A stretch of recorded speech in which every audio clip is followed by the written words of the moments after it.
नमस्कार. आज आपण सूक्ष्म अर्थशास्त्र आणि स्थूल अर्थशास्त्र या ज्या अर्थशास्त्राच्या दोन शाखा आहेत त्यापैकी स्थूल अर्थशास्त्र म्हणजे नेमकं काय याबद्दलची माहिती पाहणार आहोत. मित्रांनो, या अगोदर आपण सूक्ष्म अर्थशास्त्र म्हणजे नेमकं काय याबद्दलची माहिती स्पष्ट केलेली आहे. सूक्ष्म अर्थशास्त्रानंतरच स्थूल अर्थशास्त्र या घटकाचाही आपल्याला या ठिकाणी सविस्तर अशा पद्धतीने अभ्यास करावयाचा आहे. यावरून आपल्याला असं सांगता येतं की स्थूल अर्थशास्त्र किंवा समग्र अर्थशास्त्र हे एकच नाण्याच्या दोन बाजू आहेत असं म्हटलं तर वावगं ठरणार नाही. यावरून स्थूल अर्थशास्त्रालाच समग्र किंवा समक्ष अर्थशास्त्र म्हणूनही ओळखले जाते. म्हणजेच या अर्थशास्त्रामध्ये संपूर्ण अर्थव्यवस्थेच्या पातळीवरील समग्र आर्थिक घटकांचा म्हणजेच एकूण रोजगार, गुंतवणूक, बचत, राष्ट्रीय उत्पन्न यांचा अभ्यास केला जातो किंवा त्यालाच समुच्चयात्मक परिणामांचा अभ्यास करणारे किंवा उत्पन्न व रोजगारविषयक सिद्धांत म्हणूनही त्याची ओळख निर्माण झालेली आहे.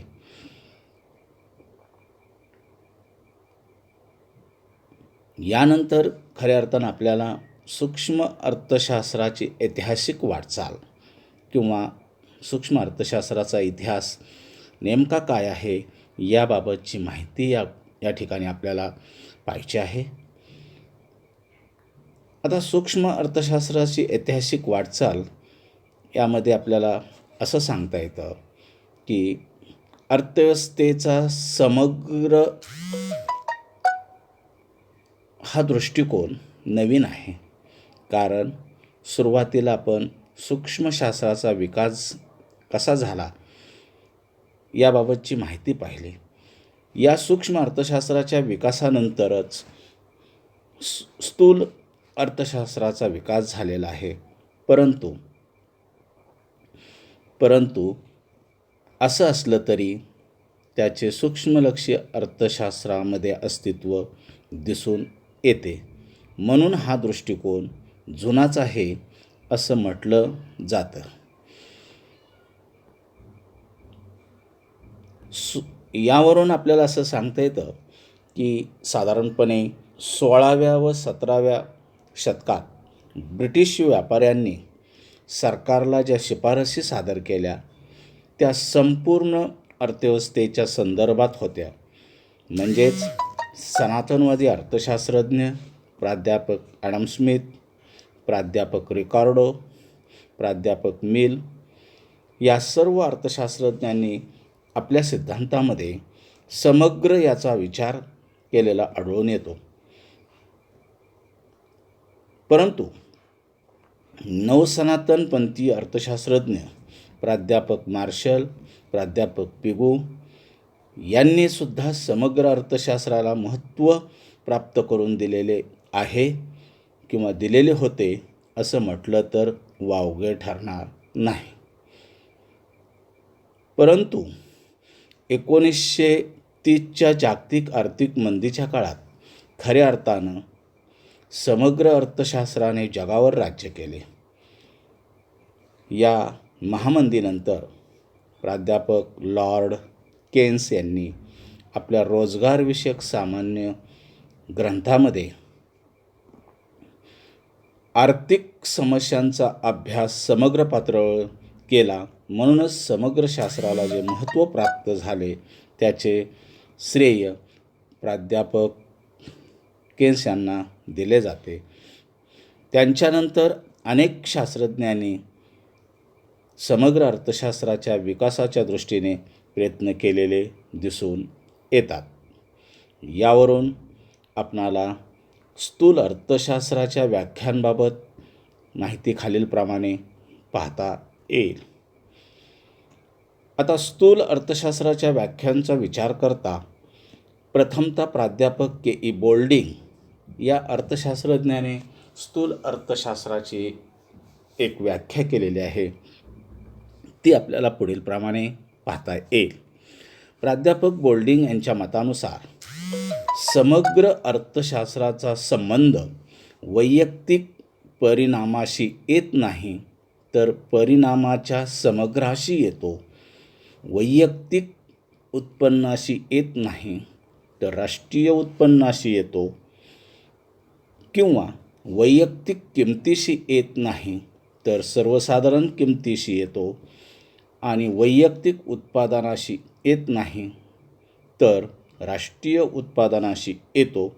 अशा पद्धतीची व्याख्या प्राध्यापक बोल्डिंग या अर्थशास्त्रज्ञाने स्थूल अर्थशास्त्राची केलेली आहे, हे आपणास दिसून येते. यानंतर दुसरी व्याख्या आपल्याला स्थूल अर्थशास्त्राची सांगता येते, ती म्हणजे प्राध्यापक जे.एल. हॅन्सन या अर्थशास्त्रज्ञाने केलेली व्याख्या. प्राध्यापक हॅन्सन या अर्थशास्त्रज्ञाने सूक्ष्म अर्थशास्त्राची व्याख्या करत असताना त्यांनी असं म्हटलेलं आहे की समग्र लक्ष्य अर्थशास्त्र ही अशी एक शाखा आहे की ज्यामध्ये एकूण रोजगार, एकूण बचत, एकूण गुंतवणूक, राष्ट्रीय उत्पन्न यासारख्या मोठ्या समूहाचा ज्यामध्ये अभ्यास केला जातो त्याला स्थूल किंवा समग्र अर्थशास्त्र असे म्हटले आहे. अशा पद्धतीने आपण स्थूल अर्थशास्त्राच्या व्याख्यांचा अभ्यास केल्यानंतर आपल्याला या ठिकाणी माहिती पाहिजे आहे, ती म्हणजे स्थूल अर्थशास्त्राची व्याप्ती व अभ्यास विषय. आता स्थूल अर्थशास्त्राची व्याप्ती व अभ्यास विषय या घटकामध्ये आपल्याला या स्थूल अर्थशास्त्राचा अभ्यास नेमका कोणकोणत्या घटकासाठी किंवा कारणांसाठी केला जात असतो याबाबतची माहिती आपल्याला या ठिकाणी सांगता येते. यामध्ये आपल्याला पहिला मुद्दा असा सांगता येतो, तो म्हणजे उत्पन्न व रोजगार विषयक सिद्धांत. आता उत्पन्न व रोजगार विषयक सिद्धांत किंवा स्थूल अर्थशास्त्रालाच उत्पन्न व रोजगार विषयक सिद्धांत म्हणूनही ओळखले जाते. यावरून समग्र लक्ष्य अर्थशास्त्रामध्ये उत्पन्न व रोजगाराबाबत अभ्यास केला जातो, म्हणजेच राष्ट्रीय उत्पन्नाची व रोजगाराची पातळी कशी ठरते व त्यामध्ये कोणकोणत्या कारणामुळे कसा बदल घडून येतो याचे विवेचन यामध्ये केले जाते.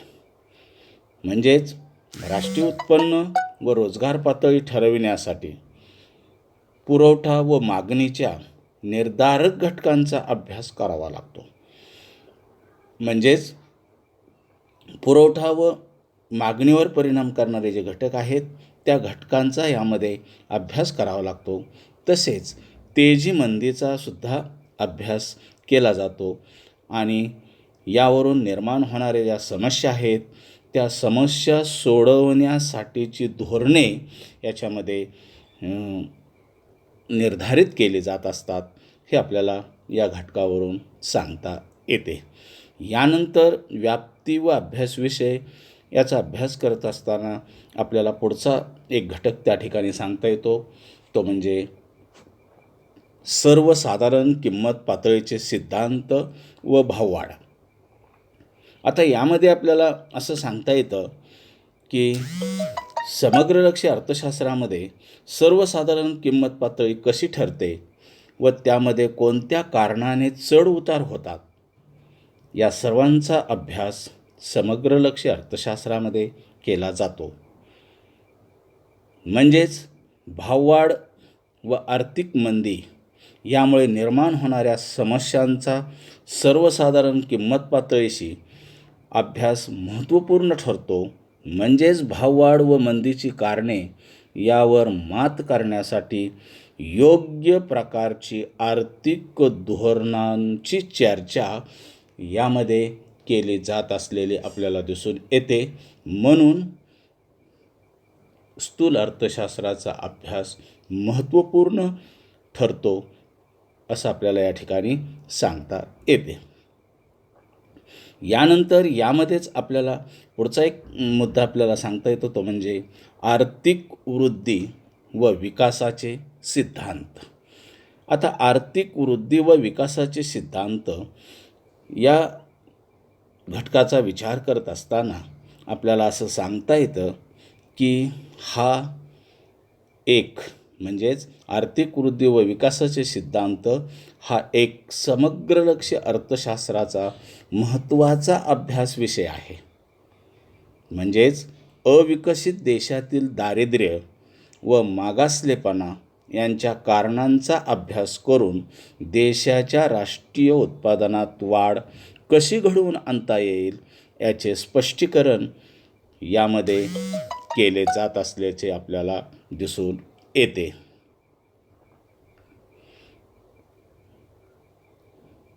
यानंतर यामध्येच आपल्याला चौथा मुद्दा या ठिकाणी सांगता येतो, तो म्हणजे विभाजनाचा समग्रलक्ष्य सिद्धांत.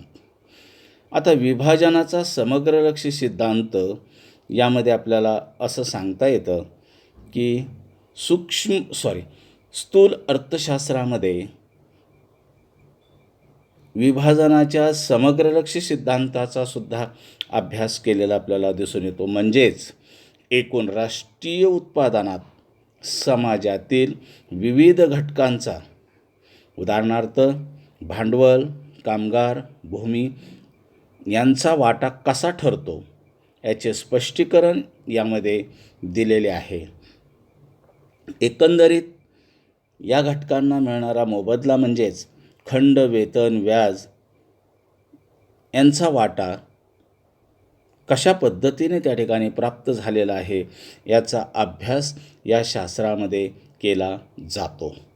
अशा पद्धतीने मित्रांनो, आज आपण या ठिकाणी स्थूल अर्थशास्त्र किंवा समग्र अर्थशास्त्र म्हणजे नेमकं काय आणि समग्र किंवा स्थूल अर्थशास्त्राच्या व्याख्या स्पष्ट केल्यानंतर या ठिकाणी आपण समग्र अर्थशास्त्राचा अभ्यास आणि व्याप्ती याबाबतचं स्पष्टीकरण या ठिकाणी केलेले आहे. यानंतर खऱ्या अर्थानं या स्थूल अर्थशास्त्राचा अभ्यास करत असताना या स्थूल अर्थशास्त्राचा महत्त्वाचा गाभा म्हणजे नेमकं काय, तर या स्थूल अर्थशास्त्राची नेमकी वैशिष्ट्ये कोणती आहेत या वैशिष्ट्यांबाबतची माहिती आपल्याला या ठिकाणी स्पष्ट करावायची आहे. आता समग्र किंवा स्थूल अर्थशास्त्राची वैशिष्ट्ये पाहत असताना यामध्ये याचं पहिलं वैशिष्ट्य आहे ते म्हणजे समग्र घटकांचा अभ्यास. स्थूल अर्थशास्त्रामध्ये किंवा समग्र अर्थशास्त्रामध्ये समग्र किंवा एकूणाचा अभ्यास केला जातो.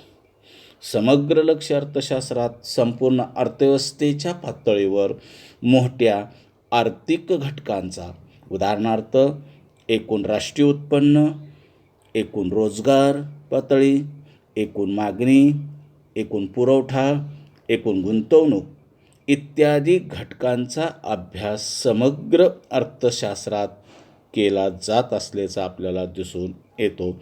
म्हणजेच या अर्थशास्त्रामध्ये समग्र घटकांचा अभ्यास केल्याचा दिसून येतो.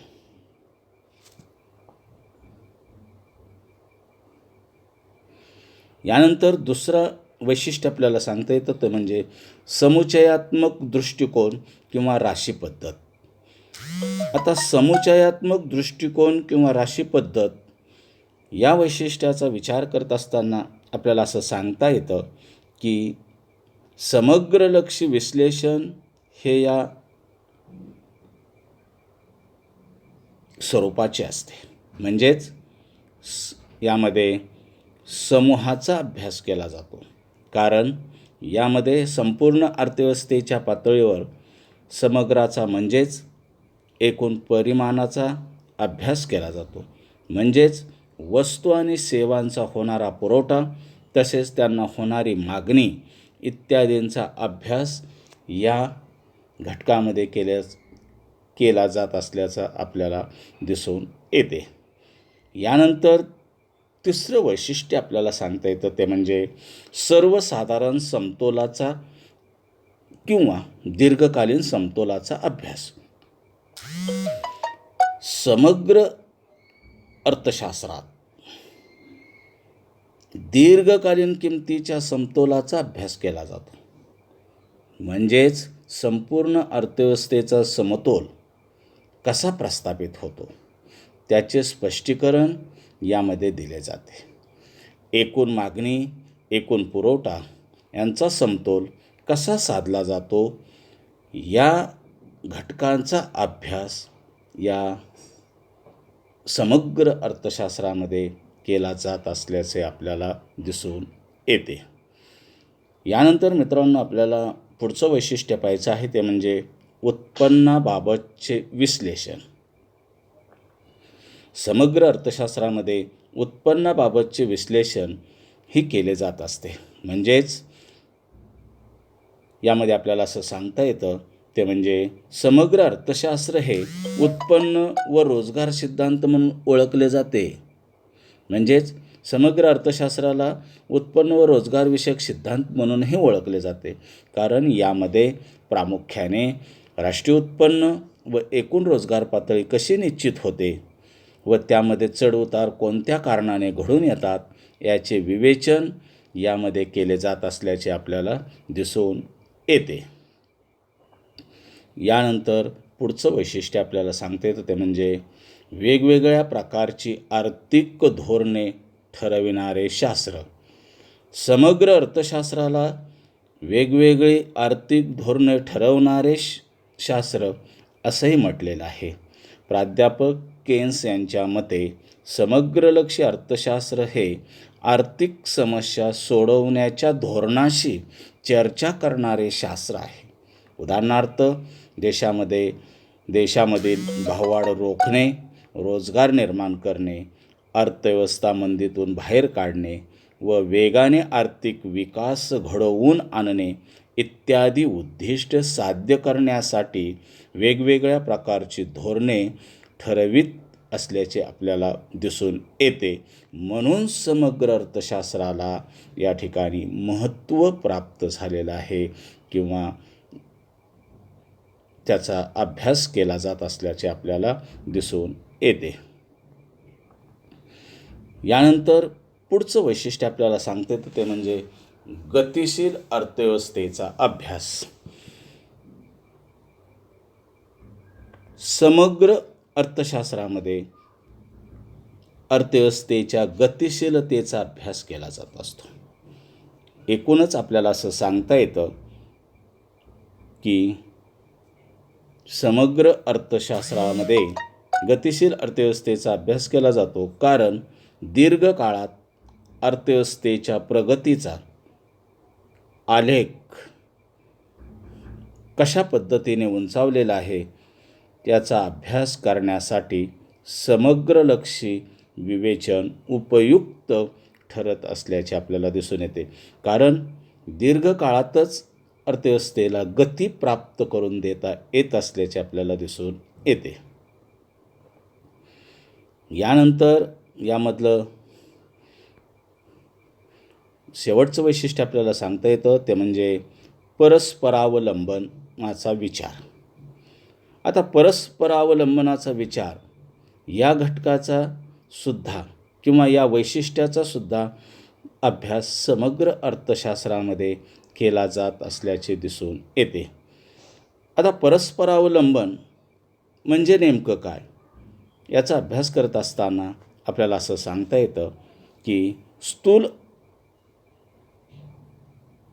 अर्थशास्त्रामध्ये उत्पादनातील बदलाचा, मागणीतील बदलाचा तसेच पुरवठ्यातील बदलाचा एकमेकांवर काय परिणाम होतो इत्यादींचा अभ्यास या समग्र अर्थशास्त्रामध्ये केला गेलेला आपल्याला दिसून येतो. अशा पद्धतीने मित्रांनो आपण या ठिकाणी सूक्ष्म अर्थशास्त्र आणि स्थूल अर्थशास्त्र या दोन्हीही शाखांचा वेगवेगळ्या पद्धतीने अभ्यास केलेला आहे. सूक्ष्म अर्थशास्त्र म्हणजे नेमकं काय, त्याचं अभ्यास, त्याची व्याप्ती आणि त्याची वैशिष्ट्य स्पष्ट केलेले आहेत.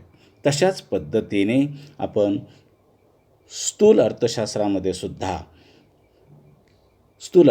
म्हणजे नेमकं काय, त्याची व्याख्या, त्याचा अभ्यास आणि व्याप्ती स्पष्ट केल्यानंतर या स्थूल अर्थशास्त्राची सुद्धा वैशिष्ट्ये आपण या ठिकाणी पाहिलेली आहेत. यावरून आपल्याला या ठिकाणी सूक्ष्म अर्थशास्त्र व स्थूल अर्थशास्त्र या दोघांमधला फरक स्पष्ट करता येतो. तो फरक आपण पुढील प्रमाणे पाहणार आहोत.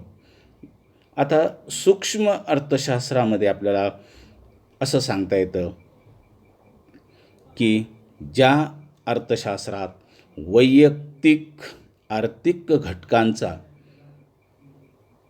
किंवा लहानात लहान घटकांचा अभ्यास केला जातो त्यास सूक्ष्म अर्थशास्त्र असे म्हणतात.